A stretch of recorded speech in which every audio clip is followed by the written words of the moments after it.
tambalan. DJ Jen and DJ Kans, and we are Jamie. Oras natin, it's already 12:51 p.m.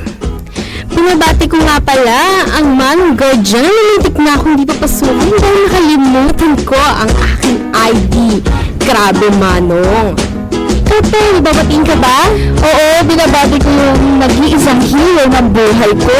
Happy birthday, Dad! Happy na birthday pa, o diba?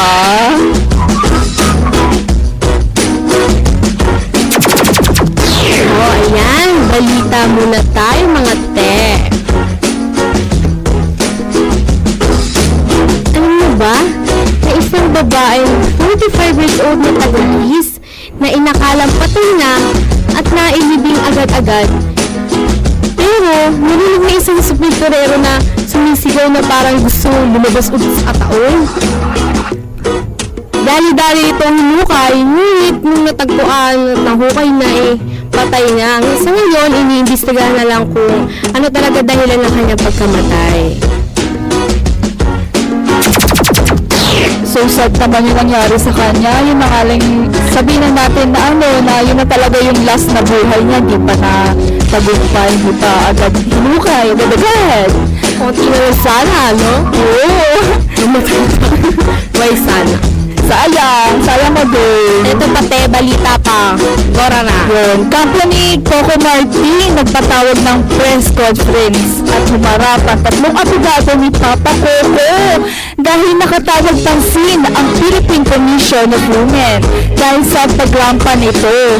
Humingi naman dispensa ang aktor na naka-offend pala siya ng publiko ng di niya kagustuhan. Ano naman masasabi mo doon, DJ Camille? Pero maganda rin kasing ginawa ni Coco na Nag-sorry agad siya, no? nagsorry siya agad-agad. Kesa naman lumaki pa yung issue, sabihin, lumalaki pa yung ulo niya, di ba? Tama naman yung ginawa niya. At ito pa, balita. Si Ariel Hilton, gusto ipatupad na during weekdays daw iban yung mga private vehicles sa EDSA. Pero kinagkatro agad ni Tolentino. Paano na yung mga kotse natin, di ba? Ang dami-dami na naman natin cars. Oh my God. Mahirap talaga. Plus, may isa pa tayong isang balita.